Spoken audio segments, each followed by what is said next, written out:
கர்த்தருக்குள் மிகவும் அன்பான சகோதர சகோதரிகளே, வேதத்தை வாசிக்கலாம் வாங்க என்ற இந்த தொடர் நிகழ்ச்சியின் வழியாக உங்களை சந்திப்பதிலே நான் பெருமகிழ்ச்சி அடைகிறேன்.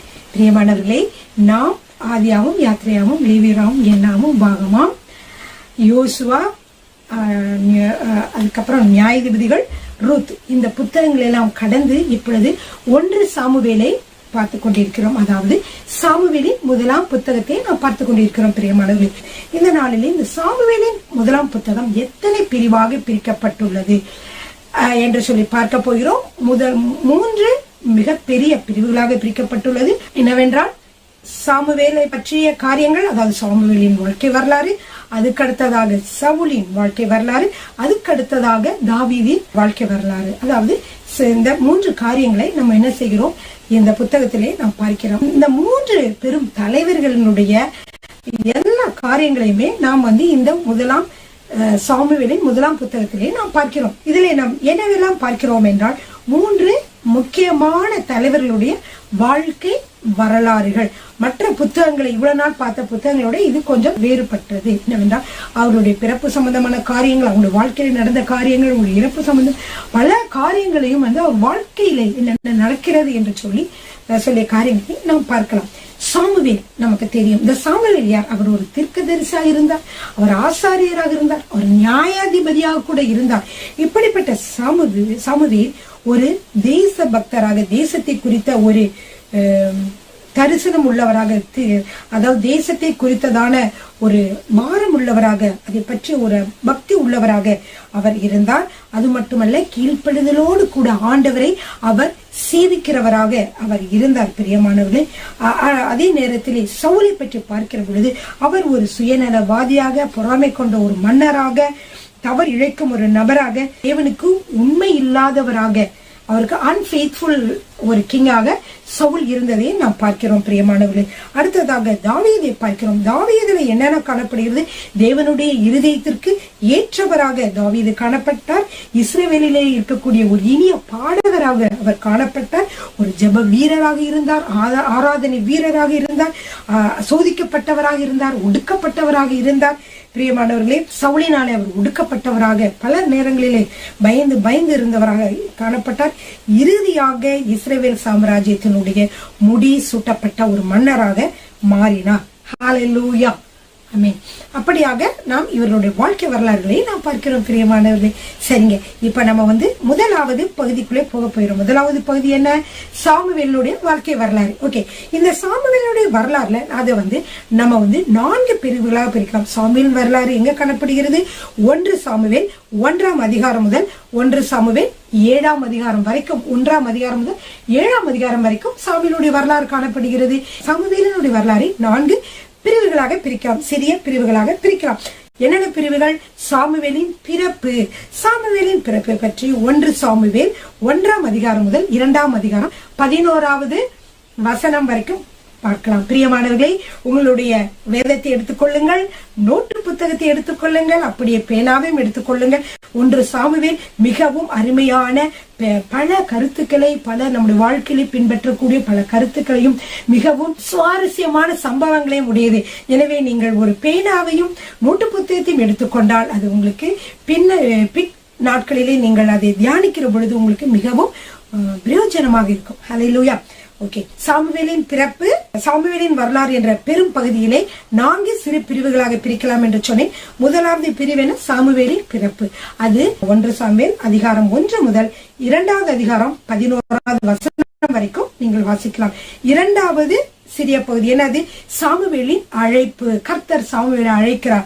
அதை குறித்த காரியங்களை நீங்கள் 2ஆம் அதிகாரம் 12வது வசனம் முதல் 3வது அதிகாரம் வரைக்கும் நீங்கள் அதை பற்றி பார்க்கலாம்.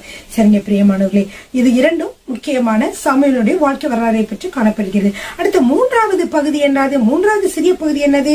கர்த்தருடைய பெட்டி, அதாவது உடன்படிக்கை பெட்டி எடுக்கப்படுதல். அதாவது கர்த்தருடைய பெட்டி, உடன்படிக்கை பெட்டி பிடிக்கப்படுதல் அல்லது எடுக்கப்படுதல். இது 1 சாமுவேல் அதிகாரம் 4 முதல் 1 சாமுவேல் 5வது அதிகாரம், அதாவது 4வது அதிகாரமும் 5வது அதிகாரத்திலையும் கர்த்தருடைய பெட்டி, உடன்படிக்கை பெட்டி எப்படி பிடிக்கப்பட்டது என்று சொல்லி நாம் பார்க்கிறோம். இது 3வது சிறிய பிரிவு. அடுத்த 4வது சிறிய பிரிவு என்னது? உடன்படிக்கை பெட்டி திரும்பவமாக இஸ்ரவேலுக்கு வருதல். இது அதிகாரம் 6-7. இந்த பகுதிகளை தான் நாம் இப்பொழுது பார்க்க போகிறோம். அந்த உடன்படிக்கை திரும்ப வருதல் என்னது அதிகாரம் 6-7. சோ நான் சொன்னேன், சில 4 சிறிய பகுதிகள் சாமுவேல் வரலாறு 4 சிறிய பகுதிகள் காணப்படுகிறது. ஒன்று சாமுவேலின் பிறப்பு, அடுத்து சாமுவேலினுடைய அழைப்பு, அடுத்ததாக உடன்படிக்கை பெட்டி பிடிக்கப்படுதல், பகைவர்களாலே அதாவது பெலிஸ்தர்கள் பிடிக்கப்படுதல், அடுத்த உடன்படிக்கை பெட்டி திரும்பவுமாக இஸ்ரவேலுக்குள்ளே வருகிறது. இந்த 4 பகுதிகளை நாம் இப்பொழுது நம்ம பார்க்க போகிறோம். பிரியமானவர்களே, எல்லோரும் உங்களுடைய வேதத்தை எடுத்துக்கொள்ளுங்கள். 1 சாமுவேல் 1வது அதிகாரம். பிரியமானவர்களே, 1 சாமுவேல் 1வது அதிகாரத்தில் நாம் என்ன பார்க்கிறோம் என்றால், நியாயாதிபதிகளின் காலங்களிலே நடந்த ஒரு காரியம். இன்னும் அரசனுடைய ஆட்சி வரவில்லை, நியாயாதிபதிகளுடைய காலங்கள் இன்னும் தொடர்ந்து வருகிறது. அந்த சூழ்நிலையில் இருக்கிற பொழுது என்ன நடக்கிறது என்றால், எல்கானா என்ற ஒரு நபரினுடைய வாழ்க்கை குறிக்கப்பட்டுள்ளது. இது யார் இந்த எல்கானா? இந்த எல்கானா என்பவர் யார் என்றால் சாமுவேலினுடைய தகப்பன் தான். பிரியமானவர்களே, அப்போ சாமுவேல் தீர்க்கதரிசியுடைய வரலாறு நாம் பார்க்கிற பொழுது அதிலே நாம் எல்கானாவை பற்றி நாம் பார்க்கிறோம். 1ஆம் அதிகாரம் 1வது வசனம் வாசிக்கலாம். எப்ராயிம் மலை தேசத்தில் இருக்கிற சோப்பீம் எனப்பட்ட ராமாதாயும் ஊரானாகிய ஒரு மனுஷன் இருந்தான். அவனுக்கு எல்கானா என்று பெயர். அவன் எப்ராயிமனாகிய சூப்புக்கு பிறந்த தோகுவின் குமாரனாகிய எலிகூவின் மகனான யெரோகாபின் புத்திரன் என்று சொல்லி எல்காவினுடைய வரலாறு நமக்கு வருகிறது. பிரியமானவர்களே, இந்த எல்கானாவுக்கு 2 மனைவிகள் இருக்கிறார்கள். ஒருத்தி பெயர் பெனினாள், ஒருத்தி பெயர் அன்னாள். யாரு? ஒருத்தி பெயர் அன்னாள், மற்றொருத்தி பெயர் பெனினாள் என்று சொல்லி 2 மனைவிகள் அவருக்கு இருக்கிறார்கள். பெனினாளுக்கு எப்படி இருக்கிறார்கள்? பெனினாளுக்கு அநேக பிள்ளைகள் இருக்கிறார்கள். ஆனால் அன்னாளுக்கோ பிள்ளை இல்லை. அன்னாளுடைய கர்ப்பத்தை கர்த்தர் அடைத்திருந்தார் என்று சொல்லி பார்க்கிறோம். ஏனென்றால் அங்கே இருந்துதான் ஒரு தீர்க்கதரிசி உருவாக போகிறார். இப்பொழுது அவர்கள் கணவனும் மனைவியும் என்ன செய்ய வேண்டும்? அவர்கள் இந்த குழந்தையை பெற்றுக்கொள்வதற்கு, ஒரு தீர்க்கதரிசியை பெற்றுக்கொள்வதற்கு ஏற்ற நபர்களாக அவர்கள் மாற வேண்டும். ஏனென்றால் அந்த நியாயாதிபதிகளின் காலத்திலே பார்த்தீர்கள் என்றால் பிரியமானவர்களே, அநேகர் கர்த்தரை விட்டு விலகினவர்களாகவும் பாவத்திலே வாழ்ந்து கொண்டிருக்கிறவர்களாகவும் விக்கிரகங்களை வணங்கினவர்களாகவும் கர்த்தருக்கு பிரியமில்லாத காரியங்களை செய்த மக்களாம் வாழ்ந்து கொண்டிருந்தார்கள் என்று சொல்லி நாம் நியாயாதிபதிகளை பற்றி பார்த்து கொண்டிருந்தோம் அல்லவா?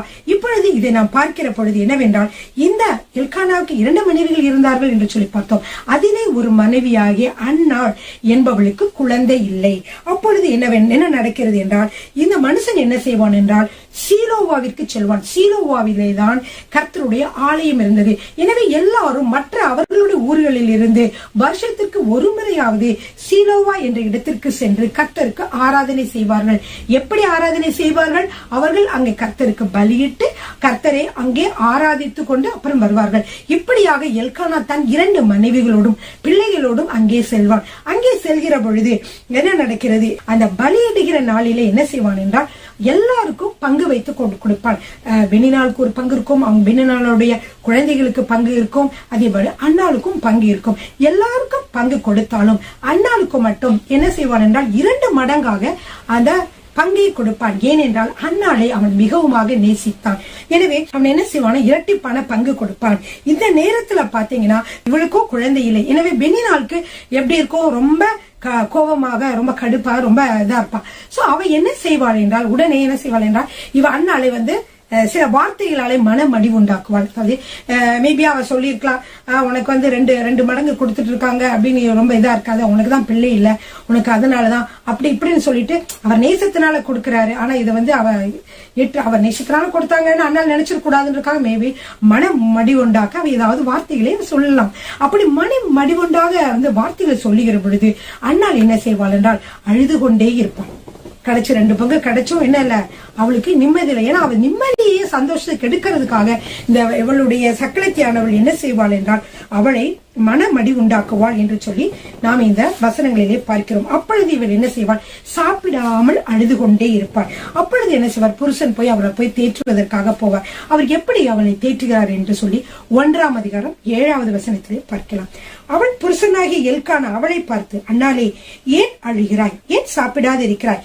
ஏன் சஞ்சலைப்படுகிறாய்? 10 குமாரரை பார்க்கலாம் நான் உனக்கு அதிகமல்லவா என்று சொல்லுகிறான். ஏனென்றால் ஒருவேளை நம்முடைய மனைவி எதுக்கு அழுகிறான்? எனக்கு குழந்தை இல்லேன்னு சொல்லி அழுகிறாள். எனவே அவன் சொல்லுகிறான், நீ அழுகாத, ஏன் சாப்பிடாம இருக்க, நீ சாப்பிடு சொல்லி அவளை கனிவோடு நடத்துகிறான். என்ன சொல்கிறான்னா, குழந்தைகளுக்காக நீ கவலைப்படாத, குமாரன் இல்லையேன்னு கவலைப்படாத, என்னுடைய உள்ளத்திலே உன்னுடைய இடம் எப்படி? 10 குமாரர்கள் இருந்தாலும் கூட அதை விட அதிகமானதாக இருக்கிறது என்று சொல்லி அவளை தேற்றுகிறான் என்று சொல்லி பார்க்கிறோம். அப்படி இருக்கிற பொழுது இந்த அன்னாள் என்ன செய்கிறார்கள் என்றால் போய் அந்த கர்த்தருடைய ஆலயத்துல என்ன செய்கிறார் என்றால் போய் அங்க என்ன செய்றார், பிரேயர் பண்ணுகிறாள், ஜெபிக்கிறாள் என்று சொல்லி பார்க்கிறோம்.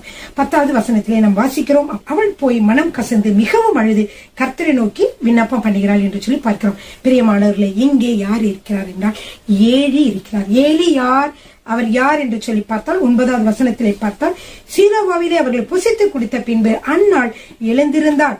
ஆசாரியனாகிய ஏலி கர்த்தருடைய ஆலயத்தின் வாசல் நிலையண்டிலே ஒரு ஆசனத்தின் மேல் உட்கார்ந்திருந்தான். அப்போ அங்க ஆசாரியராக யார் இருக்கிறார், ஏலி இருக்கிறார். பிரியமானவர், அவர் அங்க போய் என்ன செய்யறார், இவள் ஜெபிக்கிறார். அவள் ஜெபிக்கிற பொழுது அவர் என்ன செய்யறாங்க, யாரோ வராங்க ஜெபிக்கிறாங்க போறாங்க என்று சொல்லாமல் அவளை அவர் கவனித்து பார்க்கிறார் என்று சொல்லி நம்ம இந்த வசனங்களை பார்க்கிறோம். அப்பொழுது அவள் என்ன சொல்லி ஜெபிக்கிறாள் என்றால், அது முக்கியமான வசனம் 11வது வசனம். சேனைகளின் கர்த்தாவே, தேவரீர் உம்முடைய அடியாளின் சிறுமையை கண்டு கண்ணோக்கி பார்த்து உம்முடைய அடியாளை மறவாமல் நினைந்தருளே. உமது அடியாளுக்கு ஒரு ஆண் பிள்ளையை கொடுத்தால் அவன் உயிரோடு இருக்கும் சகல நாளும் நான் அவனை கர்த்தருக்கு ஒப்புக் கொடுப்பேன். அவன் தலையின் மேல் சவரகன் கத்தி படுவதில்லை என்று ஒரு பொருத்தனை பண்ணினார். அப்போ அன்னாள் போய் என்ன செய்கிறாள் என்றால் சொல்கிறார், ஆண்டவரே, நீங்க எனக்கு ஒரு குமாரனை கொடுத்தா அதை நான் கூட வச்சுக்க மாட்டேன், அது உங்களுக்காக கொடுக்கிறேன் ஆண்டவரே. அவன் கையில, அவன் தலையில சவரகன் கத்திப்படாது. சவரகன் கத்திப்படாமல் இருக்கணும் ஒரு நசரேயின் விரதம். நசரேய விரதம் உள்ள கர்த்தருக்கென்று அவன் திராட்சரசம் குடிக்காமல் தலையில சவரகன் கத்திப்படாமல் முடி நீளமாக வளர்ப்பார்கள். இப்படிப்பட்ட ஒரு குமாரனாக உமக்கு நான் ஒப்புக் கொடுப்பேன் என்று சொல்லி அன்னாள் கர்த்தருக்கு பொருத்தனை பண்ணினாள். பிரியமானவர்களே, இப்படி அவள் பண்ணிக்கொண்டிருக்க ஏலி பார்க்கிறாள், என்னடா அவன் என்ன செய்யற, மனசுக்குள்ளே ஜெபிக்கிறான். மனசுக்குள்ளே ஜெபிச்சு வெளியில சத்தம் வரல. அப்ப நம்ம முணங்கிட்டே இருக்க மாதிரி இருக்கு. அப்ப அவர் என்ன நினைக்கிறார், என்ன முணங்கிட்டே இருக்காரு சொல்லிட்டு திராட்சரசம் குடிச்சிட்டு மது குடிச்சிட்டு தான் போதையில இருக்கிறா என்று சொல்லி அவர் என்ன சொல்றாருன்னா, நீ எவ்வளவு நேரம் தான் இப்படி குடிச்சிட்டு நீ இருப்ப, கர்த்தருடைய சன்னிதானத்துல குடியை விட்டுரு அப்படின்னு சொல்லி அவர் சொல்லிடுறாரு. அப்ப அவர் சொல்றா, நான் ஒரு மனக்கிளேசமுள்ள ஸ்திரீ, எனக்கு மனதுல பல கவலைகள் இருக்கு, அதனால நான் வெளியில சொல்லலை தவிர என் மனக்கவலையே கர்த்தரிடத்தில் நான் பகிர்ந்து கொள்கிறேன் என்று சொல்லி அவள் என்ன செய்யறார், அந்த ஏலி ஆசாரிட்டு அவள் சொல்லுகிறார். அப்ப சொல்லுகிற பொழுது அவர் சொல்லி என் மனதுல இருக்கிறது எல்லாம் ஆண்டோட்ட ஊற்றுகிறேன், அதனால நான் வெகு நேரம் நான் ஆண்டோட்ட நான் ஜெபிச்சுட்டு இருக்கிறேன் என்று சொல்லி அவள் சொல்லுகிறார். அப்பொழுது அவர் சொல்றார், நீ கவலைப்படாத மகளே, உன்னுடைய விண்ணப்பத்தை கர்த்தர் கேட்டு உனக்கு என்ன செய்ய, உன்னுடைய விண்ணப்பத்தின்படி கர்த்தர் உனக்கு அருளி செய்வாராக என்று சொல்கிறதை பார்க்கிறோம். பிரியமானவர்களே, இப்படியாக அந்த அவர் சொல்வார், உங்களுக்கு கண்களில் தயவு கிடைச்சதுன்னு சொல்லி சொல்வார். இப்படியாக அவர் என்ன செய்கிறார், அது கர்த்தரிடத்தில் ஒப்படைச்சிட்டு அதற்கப்புறம் அவள் துக்க முகமாய் இருக்கவில்லை என்று சொல்லி பார்க்கிறோம். பிரியமானவர்களே, நம் கர்த்தரிடத்தில் எதையாவது கேட்டால் முதல்ல என்ன செய்யணும், அவர் கர்த்தரிடத்தில் கேட்ட பிறகு நாம் திரும்பவுமாக அவரிடம் கேட்க வேண்டும் என்ற அவசியம் இல்லை. ஏனென்றால் கர்த்தருடைய ஜெபத்தை கேட்டுவிட்டார் என்று சொல்லி ஒரு நம்பிக்கை வேண்டும். அப்பொழுது நாம் எப்படி இருப்போம், துக்க முகமாய் இருக்கவில்லை என்று சொல்லி பார்க்கிறோம். இது நாம் ஜெபிக்கிற பொழுது மிகவும் தேவையான ஒரு காரியம். பிரியமானவர்கள், நம்ம சில பேர் என்ன செய்வாங்கன்னா, நான் கூட சொல்லியிருக்கேன், எங்க சபையில மொழி உறவு ஜபங்கள் நடக்கும். அதுல நம்ம ஜெபிப்போம் சகோதரிக்காக. அதுல ஒரு சகோதரி பாத்தீங்கன்னா, அவங்க வேலை வேணும்னு கேட்டாங்க. கர்த்தர் நம்ம எல்லாம் ஜெபித்தோம், கர்த்தர் உங்களுக்கு வேலை தருவார் என்று சொல்லி. அப்ப என்ன செய்வாங்க, கர்த்தாவை அடுத்த ஜபங்கள் எப்படி இருக்கும்னா, கர்த்தாவை நீங்க வேலை கொடுப்பீங்க, அதற்காக நன்றி, என்னுடைய ஜெபத்தை கேட்பீங்க, அதற்காக நன்றி என்று சொல்லியிருக்கோம். அப்படிதான் விசுவாசத்துல சொல்லணும். நெகட்டிவா ஒருபோதும் சொல்லக்கூடாது. அநேகர் இந்த விஷயத்துல தவறுகிறார்கள், நெகட்டிவா சொல்லுவாங்க. ஜெபிச்சுட்டு வந்தாலும் என்னங்க கணவருக்காக ஜெபிச்சுட்டு வந்துருவாங்க. யாராவது கேட்டாங்கன்னா போன் அடிச்சு, எப்படிங்க இருக்காங்க கணவர், நான் ஆண்டோட்ட ஜெபிச்சிருக்கேங்க, எனக்கு கணவர் மாறுவாருங்க அப்படின்னு சொல்றதுக்கு பதிலா, ஆமாங்க அவர் அப்படிதாங்க, அவங்க இன்னும் இப்படிதாங்க இருக்கிறாங்க, நானும் என்ன செய்யறேன்னு தெரியல. இப்ப அவங்க கர்த்தர்ட்ட ஜெபிச்சதையும் கர்த்தர்ட்ட நம்பிக்கையா சொன்னது அது கொடுப்பாருன்ற விசுவாசம் அப்படியே அந்த சாப்டர் அப்படியே மறைஞ்சிரும். அதை விட்டு என்ன சொல்லுவாங்க, நான் அவங்க இப்படிதாங்க இருக்காரு, அவர் திருத்தவே முடியல, நான் என்ன செய்யறேனே தெரியல, நான் அப்படி செஞ்சு பார்த்துட்டு எப்படி செஞ்சு பார்த்துட்டேன், அதை பத்தி கதைகளே அவங்க சொல்லிட்டு இருப்பாங்க இல்லையா. அது மிகவும் தவறு. பிரியமானவர்கள், அதே மாதிரி அந்த சகோதரி, எங்க சர்ச்சில் அந்த சகோதரி கூட நம்ம ஜெபிச்சுட்டு இருக்கோம்னு சொன்னா, அப்புறம் அப்பதான் அவங்க சர்ச்சை விட்டு கீழே இறங்கி போறாங்க, மடிப்பள்ளி இறங்கி போறாங்க. அப்ப ஒரு சில சகோதரர் கேட்கறாங்க, நான் கூட தான் பக்கத்துல இருந்தேன், அப்ப சிஸ்டர் உங்களுக்கு வேலை கிடைச்சிச்சா அப்படின்னு கேட்கறாங்க.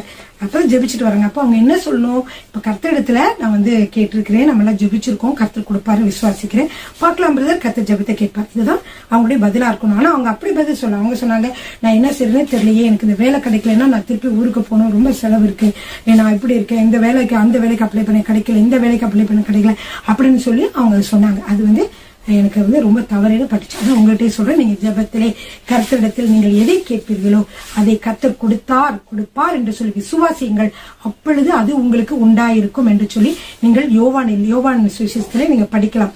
எனவே கர்த்தரிடத்திலே கேட்ட பிறகு இந்த அண்ணாள் என்ன செய்தாள் என்றால், அதற்கப்புறம் சாப்பிட்டாள். இவ்வளவு நேரம் சாப்பிடாமையே இருந்தா. கர்த்தரிடத்துல ஜெபிச்ச பிறகு ஒரு ஹோப் அவளுக்கு. கர்த்தரோட ஜெபத்தை கேட்டு அப்படியே அவன் ட்ரீம்ல போயிட்டா, கர்த்தருக்கு ஒரு குழந்தையை கொடுப்பாரு, அதை நாங்க சபைக்கு கொடுக்க போறேன் அப்படின்னு சொல்லி சந்தோஷமா இருந்துட்டு அதற்கப்புறம் அவள் துக்க முகமா இருக்கவில்லை என்று சொல்லி வாசிக்கிறோம் பிரியமானவர்கள். அதே மாதிரி அவங்க ஊருக்கு போனாங்க. எல்கானா தன் மனைவி அறிந்தான், கர்த்தர் அவளை நினைத்தருளினார் என்று சொல்லி பார்க்கிறோம். அதற்கப்புறமாக என்ன ஆச்சுன்னா, சில நாளைக்கு பின்பாக சில நாட்களுக்கு பின்பாக சில நாட்கள் மீன்ஸ் அது நாட்கள் மாதங்களாயிருக்கலாம். அதற்கு பின்பாக என்ன செய்தார், அன்னாள் கர்ப்பவதியாகி ஒரு குழந்தையை பெற்றெடுத்தாள் என்று சொல்லி பார்க்கிறோம். பிரியமானவர்களே, அந்த குழந்தைக்கு அவள் என்ன பெயரிட்டாள்? சாமுவேல் என்று பெயரிட்டாள். சாமுவேல் என்றால் என்ன? கர்த்தரிடத்திலிருந்து கேட்டு பெற்றுக் கொள்ளப்பட்டவன் என்று பொருள். பிரியமானவர்கள், அப்படியாக அவள் என்ன செய்தாள், அந்த குமாரனை என்ன செய்தாள் என்றால், அந்த குமாரனை வந்து கர்த்தரிடத்தில் ஒப்புக் கொடுப்பதற்காக சீலோவா ஆலயத்திற்கு அவள் வருகிறாள். சீலோ ஆலயத்திற்கு கணவனோடு சேர்த்து அங்க வந்து என்ன செய்தாள் என்றால், அந்த குழந்தையை கொடுக்கிறார். குழந்தை அம்மாவோட இருக்கிறாங்க, பால் கொடுக்குறாங்க. பால் மறந்த பின்பு அந்த குழந்தை பால் மறக்கிற வரைக்கும் அவள் வைத்து வளர்த்து அதற்கு பின்பாக அந்த குழந்தையை ஆலயத்தில் கொண்டு போய் விடுகிறார். அப்போ வந்து ஆசாரியிடம் கொடுக்கிறார். பிரியமானவர்களே, இங்கே கர்த்தருடைய திட்டம் ஒன்று நடக்க போகிறது. அதற்கு ஆசாரியரும் ஒத்துழைக்கிறார். பிரியமானவர்களே, அந்த ஆசாரியருக்கும் 2 குமாரர்கள் இருக்கிறார்கள். அவர்கள் யாரு? ஓப்பினி, பிணைகாஸ் என்கிறவர்கள். அப்போ அவர் நினைக்கலாம், எனக்கு பின்னாடி குமாரர்கள் இருக்கிறார்கள், சோ அவர்கள் தான் இந்த அடுத்தடுத்த ஆசாரியர்கள் வரணும். இவங்க யாரு?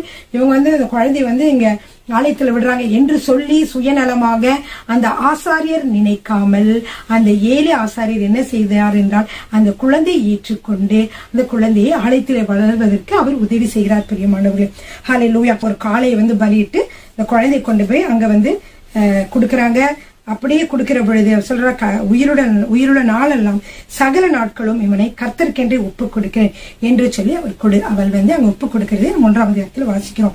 2ஆம் அதிகாரத்துல என்ன வாசிக்கிறோம் என்றால், அன்னாள் மிகவும் மகிழ்ந்து அவளுக்கு குழந்தை கிடைத்ததினாலே அவள் மகிழ்ந்து அவள் வந்து ஒரு சங்கீதத்தை பாடுகிறது, ஒரு பாடலை பாடுகிறதை பார்க்கிறோம்.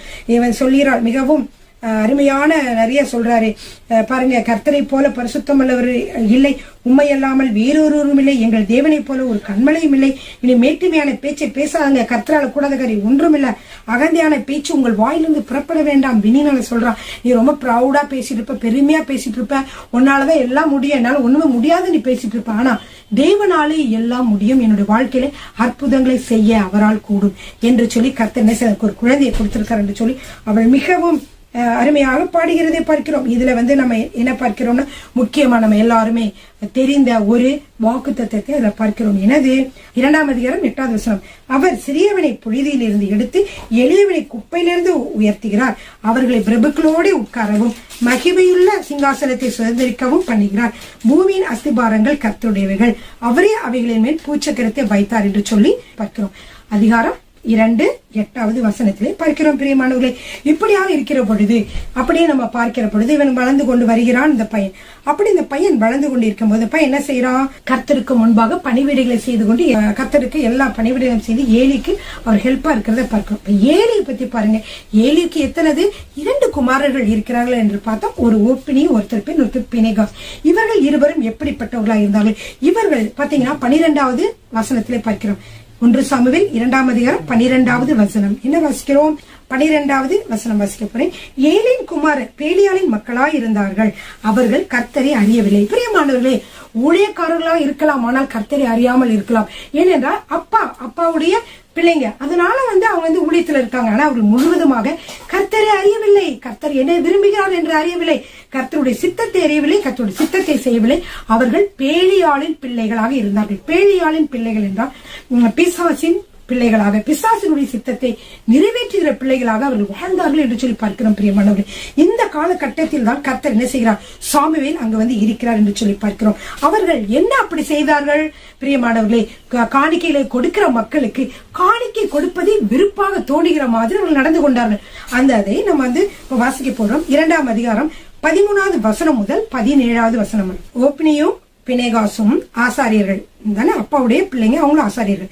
அந்த ஆசாரியர்கள் ஜனங்களை நடப்பித்த விதம் என்னவென்றால், எவனாயிலும் ஒரு பலியை செலுத்தும் காலத்தில் இறைச்சி வேகும் போது ஆசாரியனுடைய வேலைக்காரன் 3 கூறுல ஒரு ஆயுதத்தை தன் கையிலே பிடித்து, இறைச்சி வெந்துட்டு இருக்கும், வெந்துட்டு கர்த்தருக்கு நம்ம பலியிடணும்னு நினைச்சிட்டு அவங்க செய்யும் பொழுது ஆசாரியனுடைய வேலைக்காரன் என்ன செய்வானா, 3 கூறுல மேபி ஒரு ஈட்டி மாதிரி, அதனாலே கொப்பரையிலாவது பானையிலாவது சர்வத்திலாவது சட்டியிலாவது குத்துவான்.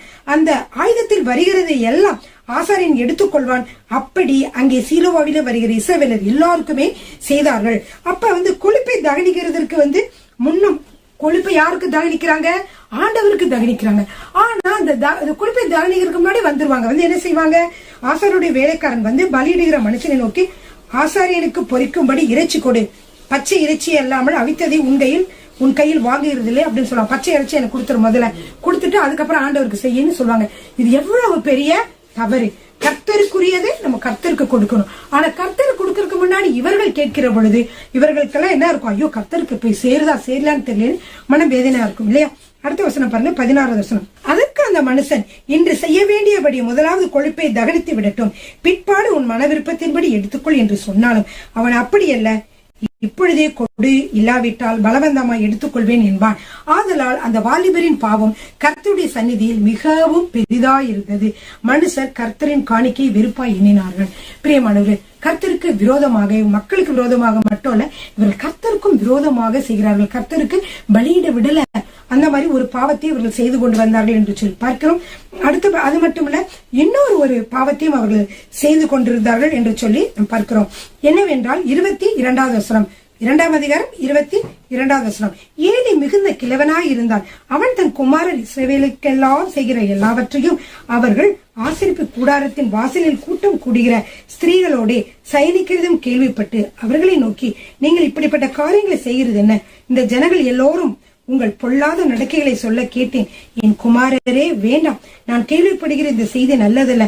கர்த்தருடைய ஜனங்கள் மீறி நடக்கிறதற்கு காரணமாக இருக்கிறீர்கள். மனுஷனுக்கு விரோதமாய் மனுஷன் பாவம் செய்தார், நியாயாதிபதிகள் அதை தீர்ப்பார்கள். ஒருவன் கர்த்தருக்கு விரோதமாக பாவம் செய்வானாயாகில் அவனுக்காக விண்ணப்பம் செய்யத்தக்கவன் யார் என்றார். அவர்களோ தங்கள் தகப்பன் சொல்லை கேளாமல் போனார்கள். கர்த்தர் அவர்களை சங்கரிக்க கர்த்தர் சித்தமாய் இருந்தார். இப்படியாக இவருடைய வாழ்க்கை நடந்து கொண்டிருந்தது என்று சொல்லி பார்க்கிறோம்.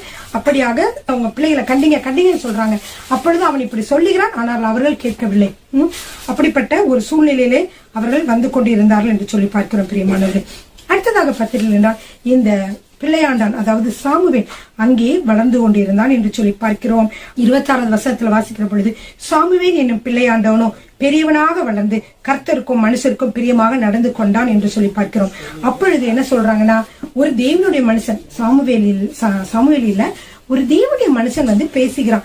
என்ன சொல்றான்னா, நீங்க, அது ரொம்ப முக்கியமான விஷயம், நீங்க திருந்தலைனா கர்த்தர் என்னவெல்லாம் செய்வார் என்று சொல்லி ஒரு தீர்க்கதரிசி சொல்கிறத பார்ப்போம்.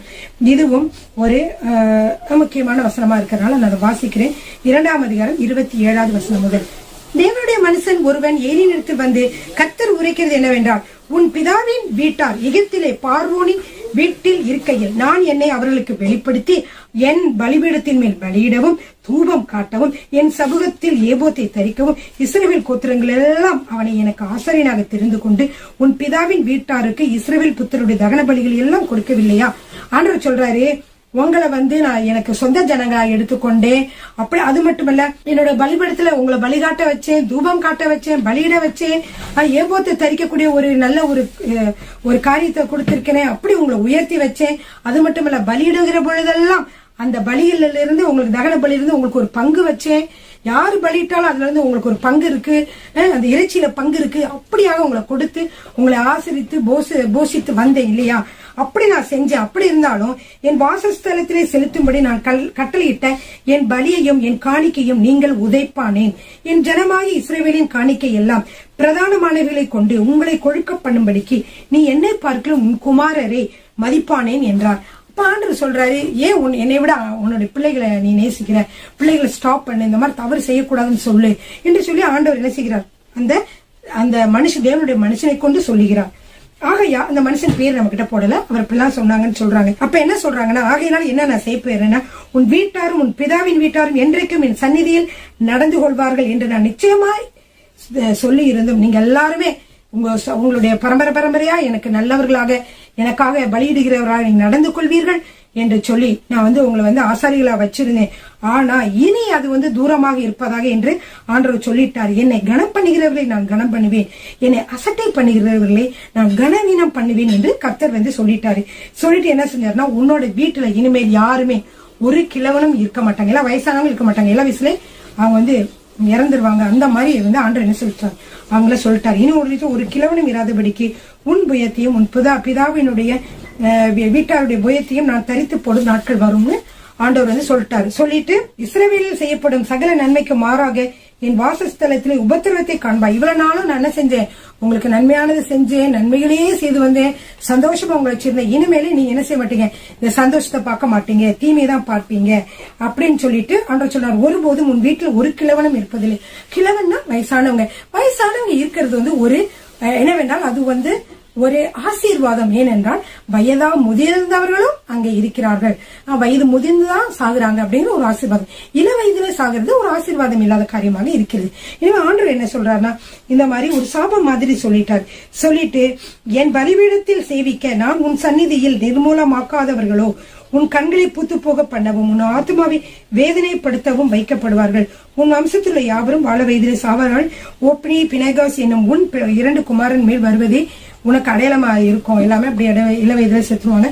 அதை உன்னோட மகன் வாழ்க்கையில நீ பார்க்க போறன்னு சொல்லி அப்படின்னு ஆண்டவர் சொல்லிட்டாரு. அப்படி ஆண்டவர் சொன்னே கூட என்ன செய்வாங்க, ஆனால் 35 சொல்றாரு சாமுவேலை குறித்து, நான் என் உள்ளத்துக்கும் என் சித்தத்துக்கும் ஏற்றபடி செய்யத்தக்க உண்மையான ஒரு ஆசாரியனை எழும்ப பண்ணி அவனுக்கு நிலையான வீட்டை கட்டுவேன். அவன் என்னால் அபிஷேகம் பண்ணப்பட்டவனுக்கு முன்பாக சகல நாளும் நடந்து கொள்ளுவான்.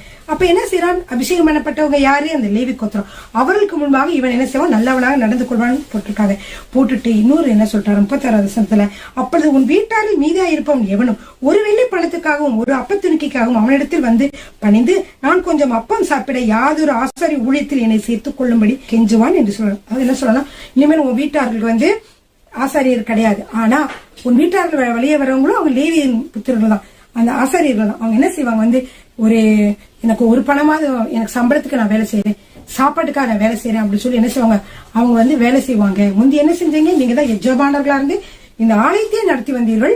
இனிமேல் அப்படிப்பட்ட காரியங்கள் நடக்காது. ஏன்னா என்னோட தாங்க முடியாத அளவுக்கும் மக்கள் முகம் சுளிக்கிற அளவுக்கும் நீங்கள் நடந்து கொண்டீர்கள் என்று சொல்லி தேவன் சொல்லியது நம்ம பார்க்கிறோம்.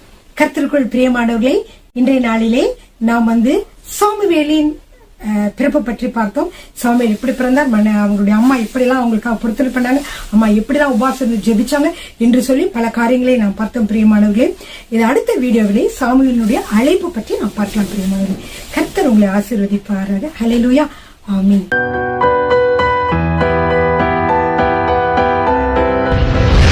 கர்த்தர் உங்களை ஆசீர்வதிப்பாராக.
வசனங்களை ஆர்வத்துடன் கற்றுக்கொள்ள காத்திருக்கும் அன்பான வேத ஆராய்ச்சி நேயர்களுக்கு எங்கள் அன்பின் வாழ்த்துக்கள். நாம் கடந்த நிகழ்ச்சியிலே யாத்திராகமம் 32 அதிகாரம் 25 வசனம் வரை கற்றுக்கொண்டோம். அதிலே நாம் கற்றுக்கொண்டது என்ன ஞாபகத்தில் இருக்கிறதா? சற்று ஞாபகப்படுத்திக் கொள்வோமா? நம்முடைய வாழ்க்கையில் நம் ஜெப நேரங்கள் உண்மையுள்ளவைகளாக இருக்கும் பொழுது நாமும் ஜெபத்திற்கான அநேக பதில்களை காண முடியும். இன்று நாம் யாத்திராகமம் 32 அதிகாரம் 26 வசனம் முதல் 33 அதிகாரம் 23 வசனம் வரை கற்றுக்கொள்ள இருக்கிறோம். இந்த நிகழ்ச்சியில் நாம் கற்றுக்கொள்ளப் போகும் சத்தியங்கள் என்ன? தேவனுக்கு விரோதமாக இஸ்ரவேல் ஜனங்கள் ஈடுபட்ட பாவத்தின் விளைவு என்ன? பாவ நிவர்த்தி ஏன் செய்யப்பட வேண்டும்? பாவ அறிக்கை என்றால் என்ன? தேவனுடைய இருதயத்தை அசைக்கும் காரியங்கள் என்ன? மோசே கர்த்தரை நேருக்கு நேராக பார்த்திருந்தாரா? ஷக்கினா மகிமை என்றால் என்ன? தொடர்ந்து நிகழ்ச்சியினை கேட்டு ஆவிக்குரிய வாழ்க்கையிலே வளருங்கள். நித்திய ஜீவன் மேல் வாஞ்சை உள்ளவர்களாக கருத்தோடு வேத வசனங்களை ஆராய்ந்து வரும் அருமையான சகோதரனை சகோதரியே, கிறிஸ்து இயேசுவின் கிருபை நிறைந்த நாமத்தினாலே உங்களை அன்போடு வாழ்த்துகிறோம். கடந்த நிகழ்ச்சியிலே யாத்ராகமம் 32ஆம் அதிகாரத்தை நாம் சிந்திக்க ஆரம்பித்தோம். மோசே கர்த்தருடைய அழைப்பின்படி சீனாய் மலையிலே போய் தேவனுடைய விரலினாலே எழுதப்பட்ட கற்பலகைகளாகிய சாட்சியின் 2 பலகைகளையும் பெற்று கொண்டு வந்து கொண்டிருக்கிறார். இதற்குள்ளாக அவர் மலையிலிருந்து வர தாமதிக்கிறதை ஜனங்கள் கண்டபொழுது ஆரோனிடத்தில் வந்து, மோசேக்கு என்ன சம்பவித்ததோ எங்களுக்கு தெரியவில்லை, ஆனால் எங்களுக்கு முன் செல்லும் தெய்வங்களை எங்களுக்காக உண்டு பண்ண வேண்டும் என்றார்கள். ஆரோனும் இதை குறித்து சற்றும் யோசியாமல் ஜனங்களிடத்திலிருந்தே பொன் காதணிகளை பெற்று ஒரு பொன் கன்றுக்குட்டியை செய்தான். இதை மக்கள் வணங்கினார்கள், ஆடினார்கள், பாடினார்கள், பாவம் செய்தார்கள். எனவே கர்த்தர் அவர்களை அழித்து போடுவேன், மோசே உன்னை நான் பெரிய ஜாதியாக்குவேன் என்று சொன்னார். ஆனால் மோசேயோ, ஆண்டவரே, நீரே உம்முடைய வல்லமையுள்ள கையினாலே அவர்களை எகிப்திலிருந்து புறப்பட பண்ணினீர். அவர்கள் உம்முடைய ஜனங்கள். இவர்களை மலையிலே கொண்டு கொலை செய்வதற்காகத்தான் கர்த்தர் மீட்டு கொண்டு வந்தார் என்று மக்கள் சொல்லக்கூடாது. மட்டுமல்ல, ஆபிரகாமையும் ஈசாக்கையும் இஸ்ரவேலரையும் நினைத்தருளும் என்று 3 காரணங்களினாலே அவர்களை அழிக்கக்கூடாது என்று கெஞ்சி பிரார்த்தித்தான். எனவே கர்த்தர் தமது ஜனங்களுக்கு செய்ய நினைத்த தீங்கை செய்யாதபடிக்கு பரிதாபம் கொண்டார். மோசே கூடார தண்டை வந்து ஆரோனை கடிந்து கொண்டார். ஜனங்கள் தங்கள் பகைவருக்குள் அவமானப்படத்தக்கதாக ஆரோன் அவர்களை நிர்வாணமாக்கியிருந்தான். அவர்கள் நிர்வாணமாய் இருக்கிறதை மோசே கண்டு கோபத்தோടെ செயல்பட ஆரம்பிக்கிறார். யாத்ராகமம் 32ஆம் அதிகாரம் 26, 27 வசனங்களை பாருங்கள். பாளையத்தின் வாசலில் நின்று கர்த்தருடைய பட்சத்தில் இருக்கிறவர்கள் யார்? அவர்கள் என்னிடத்தில் சேர கடவர்கள் என்றான். அப்பொழுது லேவியின் புத்திரர் எல்லாரும் அவனிடத்தில் கூடி வந்தார்கள். அவன் அவர்களை நோக்கி, உங்களில் ஒவ்வொருவனும் தன் பட்டயத்தை தன் அறையிலே கட்டிக்கொண்டு பாளையமெங்கும் உள்ளும் புறமும் வாசலுக்கு வாசல் போய் ஒவ்வொருவனும் தன் தன் சகோதரனையும் ஒவ்வொருவனும் தன் தன் சிநேகிதனையும் ஒவ்வொருவனும் தன் தன் அயலானையும் கொண்டு போட கடவன் என்று இஸ்ரவேலின் தேவனாய கர்த்தர் சொல்லுகிறார் என்றான். அருமையானவர்களே, இந்த நியாய தீர்ப்பானது மிகவும் கடுமையானதாகவும் கொடூரமானதாகவும் இருக்கிறது. அது அவ்வாறாகத்தான் இருக்க வேண்டும். ஏனென்றால் அவர்கள் தேவனுக்கு விரோதமாக அவ்வளவு பெரிய பாவத்திலே ஈடுபட்டு விட்டார்கள். இன்று திருச்சபைக்குள்ளேயும் வேதத்தை பரிபூர்ணமாக விசுவாசியாத தன்மை அதிகமாக நுழைந்திருக்கிறது. அதை குறித்து அநேக திருச்சபைகளிலே பொருட்படுத்தாமல் இருக்கிறோம்.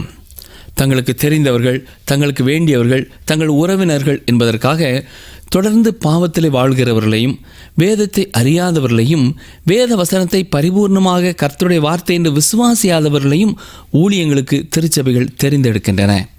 இப்படிப்பட்டவர்கள் தேர்வு செய்யப்படுவதனாலே தான் திருச்சபைகளிலே வளர்ச்சி காணப்படுகிறதில்லை. இப்படிப்பட்ட ஊழியர்கள் சுவிசேஷ ஊழியத்தை குறித்த ஆர்வமற்றவர்களாக இருப்பார்கள். புதிய குடும்பங்களை கண்டுபிடித்து கர்த்தருக்குள்ளே வழிநடத்த வேண்டும் என்பதை குறித்து அக்கறையற்றவர்களாய் இருப்பார்கள். ஆனால் நான் வாசித்த வேத பகுதியிலே மோசே பாவத்தை குறித்து மிக கடினமாகவே செயல்படுகிறார். அருமையான சகோதரனை சகோதரியே, நாம் பாவத்தோடு கூட ஒத்து போக முடியாது. ஒரு பெரிய அறுவை சிகிச்சையை நடத்தினார் மோசே. பாருங்கள், வசனம் 28. லேவியின் புத்திரர் மோசே சொன்னபடியே செய்தார்கள். அந்நாளில் ஜனங்களில் ஏறக்குறைய 3000 பேர் விழுந்தார்கள். கவனித்தீர்களா? யார் யார் இந்த பாவத்திற்கு உட்பட்டவர்களாக இருந்தார்களோ அவர்கள் எல்லாரையும் அவர்கள் அழித்தார்கள். ஒருவேளை இது மிகவும் கொடூரமான ஒன்று, இது தேவையில்லை என்று யோசிக்கலாம். ஆனால் இதை சற்றே கூர்ந்து கவனியுங்கள். இந்த குறிப்பிட்ட காலகட்டத்தில் அங்கே இருந்த புற்றுநோயை அகற்றி அந்த தேசத்தை பாதுகாப்பது முக்கியமா, அல்லது அதை வளர விட்டுவிட்டு முழு தேசத்தையும் இழந்து போவது சிறந்ததா? அந்த ஜன கூட்டத்திலே இருந்த பாவத்திலே ஈடுபடாத மனிதர்களையும் பெண்களையும் சிறு பிள்ளைகளையும் சற்றே எண்ணி பாருங்கள். அன்று அந்த பொன் கன்றுக்குட்டியை செய்யவும் வணங்கவும் காரணமாயிருந்த ஜனக்கூட்டத்தை தொடர்ந்து வாழ அனுமதித்திருந்தால் இஸ்ரவேல் ஜனங்கள் வாக்குத்தத்த பூமிக்குள்ளே நுழைந்திருக்க மாட்டார்கள். அருமையான சகோதரனை சகோதரியே, நம்முடைய திருச்சபைகளிலேயும் பாவத்திற்கு ஒத்துப்போகும் மனிதர்களை குறித்து நாம் உடனுக்குடன் செயல்படவில்லை என்றால் முழு திருச்சபையுமே கெட்டுப்போகும். யாத்திராகமம் 32 அதிகாரம் 30 மறுநாளில் மோசே ஜனங்களை நோக்கி, நீங்கள் மகா பெரிய பாவம் செய்தீர்கள், உங்களுக்காக பாவ நிவர்த்தி செய்யக்கூடுமோ என்று அறிய இப்பொழுது நான் கர்த்தரிடத்திற்கு ஏறி போகிறேன் என்றான். பாவ நிவர்த்தி செய்வது பாவத்தை மூடும். இயேசு கிறிஸ்து பூமியிலே வந்து சிலுவையிலே மரிக்கும் முன்னதாக இவ்வாறு தான் பாவத்தை குறித்து செயல்பட்டார்கள். இயேசு சிலுவையிலே மரித்த பிறகு பாவமானது எடுத்து போடப்படுகிறது. இப்பொழுது தொடர்ந்து வருகிற வசனத்திலே இந்த இஸ்ரவேல் ஜனங்களை ஏன் வாக்குத்தத்த பூமிக்குள்ளே கர்த்தர் தொடர்ந்து எடுத்து செல்ல வேண்டும் என்பதற்கான 4வது காரணத்தை சொல்கிறார். வசனம் 31 பாருங்கள். அப்படியே மோசே கர்த்தரிடத்திற்கு திரும்பி போய், ஐயோ, இந்த ஜனங்கள் பொன்னினால் தங்களுக்கு தெய்வங்களை உண்டாக்கி மகா பெரிய பாவம் செய்திருக்கிறார்கள். இங்கே நான் வாசிப்பது என்ன? இதுதான் பாவ அறிக்கை. நீங்கள் தொடர்ந்து கர்த்தரோடு உறவுள்ளவர்களாய் வாழ வேண்டுமென்றால் பாவத்தை குறித்து அவர் என்ன சொல்கிறாரோ அதற்கு நீங்கள் ஒத்துப்போக வேண்டும். பாவம் எப்பொழுதும் பாவம்தான். எனவே அது அறிக்கை செய்யப்பட வேண்டும். நீங்கள் யாராயிருந்தாலும் சரி, இவர்கள் எல்லாரும் தேவனால் தெரிந்து கொள்ளப்பட்ட இஸ்ரவேல் ஜனங்கள். ஆனால் மோசே என்ன சொல்கிறார்? மகா பெரிய பாவம் செய்திருக்கிறார்கள் என்று சொல்கிறார். அது என்ன பாவம்? பொன்னினாலே தங்களுக்கு ஒரு தெய்வத்தை உண்டாக்கிவிட்டார்கள். கர்த்தருக்கு முன்னால் மோசே அவர்கள் செய்த பாவத்தை தெளிவாக சொல்லுகிறார்.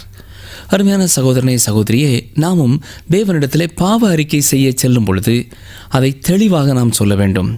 ஆண்டவரே, நான் பாவம் செய்து விட்டேன் என்று சொல்வதோடு மட்டுமல்ல, என்ன பாவத்தை செய்தோம் என்பதையும் தெளிவாக சொல்ல வேண்டும். வசனம் 32 கேளுங்கள். ஆகிலும் தேவரீர் அவர்கள் பாவத்தை மன்னித்தருளுவீரானால் மன்னித்தருளும், இல்லாவிட்டால் நீர் எழுதின உம்முடைய புத்தகத்திலிருந்து என் பெயரை கிறுக்கி போடும் என்றான். மோசே இங்கே சொல்வது என்ன? ஆண்டவரே, ஜனங்களோடே ஜனங்களாக என்னையும் நீர் எடுத்துக்கொள்ளும், அவர்களை நீர் மன்னிக்காவிட்டால் என்னையும் அழித்து போடும் என்று சொல்கிறார். ஞாபகம் இருக்கிறதா?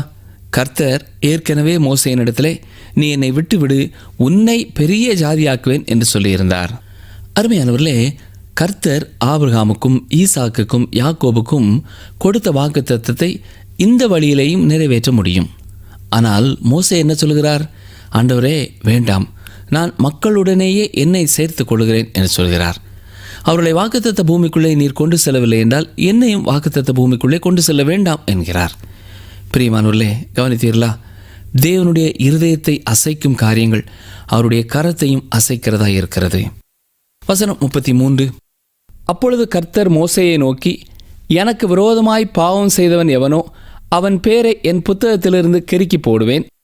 இதன் பொருள் என்னவென்றால், தேவன் ஒவ்வொருவரோடும் தனிப்பட்ட விதத்திலே அவரவர்களுடைய பாவத்தை குறித்து செயல்படுகிறவராய் இருக்கிறார். வசனங்கள் 34, 35.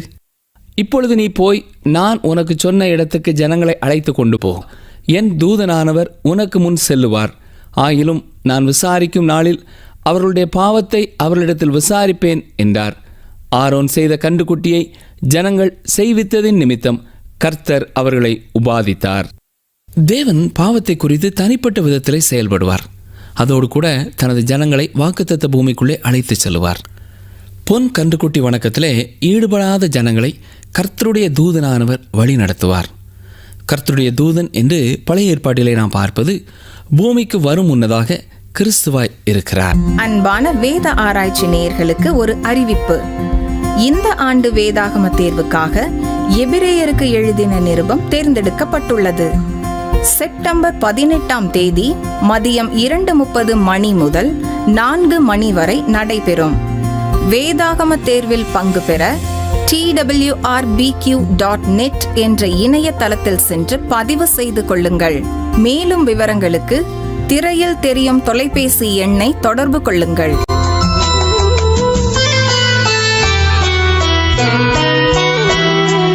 தேவா பிரசன்னம் தாருமே, தேடிவும் பாதம் தொழுகிறோ.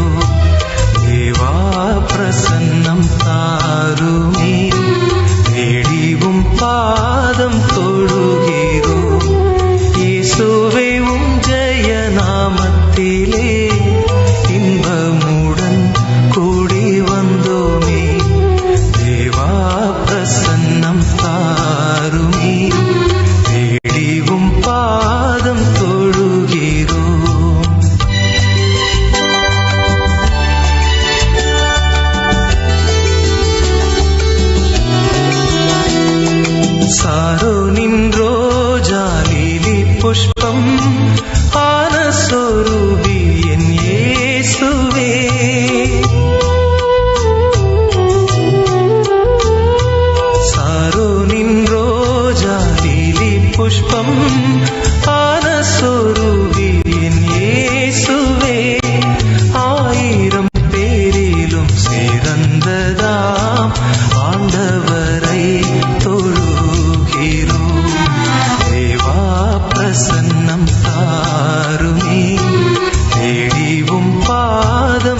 பாதம் தொழுகிறோம்.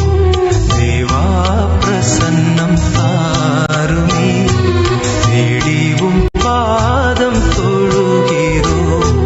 இயேசுவே உம் ஜெய நாமத்திலே இன்பமுடன் கூடி வந்தோமே.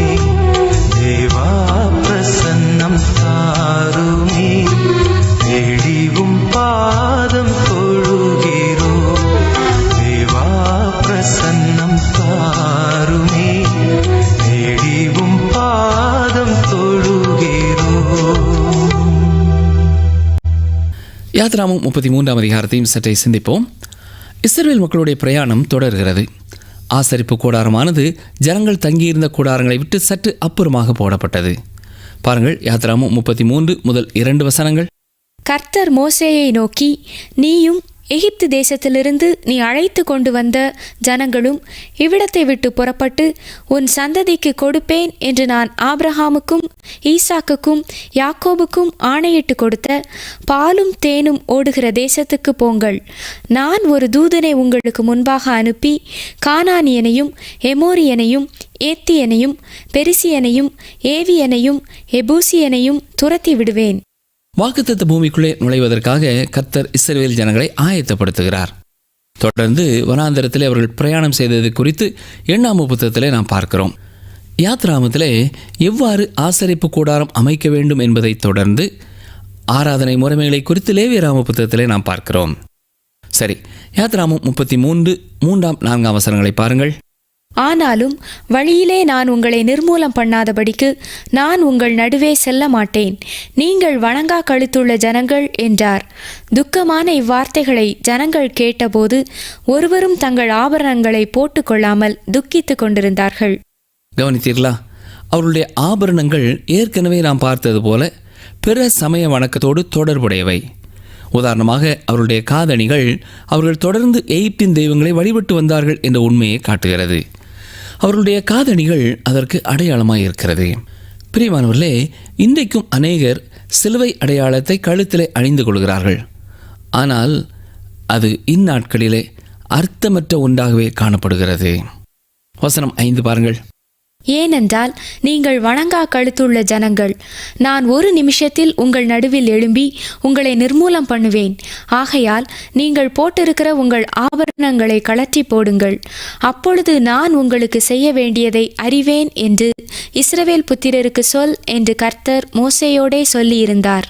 இந்த வசனத்திலே நாம் கேட்டபடி 3ஆம் முறையாக கர்த்தர் இஸ்ரவேல் ஜனங்களை பார்த்து அவர்கள் வணங்கா கழுத்துள்ள ஜனங்கள் என்று சொல்கிறார்.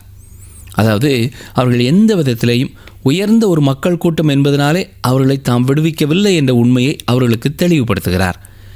பிற தெய்வங்களோடு தொடர்புடையவர்களாய் அவர்கள் இல்லாமல் இருக்கத்தக்கதாக அது தொடர்பான அடையாளங்கள் எல்லாவற்றையுமே களைந்து போட வேண்டும் என்று கர்த்தர் கட்டளையிடுகிறார். அருமையானவர்களே, இதே போலத்தான் ஆதி திருச்சபையிலே தண்ணீரிலே மக்கள் ஞானஸ்நானம் பெறும்பொழுது வெளிப்படையாக அவர்கள் கிறிஸ்துவை பின்பற்ற தங்களை அர்ப்பணித்திருக்கிறார்கள் என்பதை காட்டுகிறதாய் இருந்திருக்கிறது. அதாவது, பழைய ஒரு வாழ்க்கையை ஒரு மனிதன் விட்டுவிட்டு புதிய ஒரு சத்தியத்திற்கு நிலைநிற்க தன்னை அர்ப்பணித்திருக்கிறான் என்று பொருள். வசனம் 6 பாருங்கள். ஆகையால் இஸ்ரவேல் புத்திரர் ஓரேப் மலை அருகே தங்கள் ஆபரணங்களை கழற்றி போட்டார்கள். ஆம், கர்த்தருடைய வார்த்தைக்கு கீழ்ப்படிந்து இஸ்ரவேல் புத்திரர் தங்கள் ஆபரணங்கள் எல்லாவற்றையும் கழற்றி போடுகிறார்கள். வசனம் 7. மோசே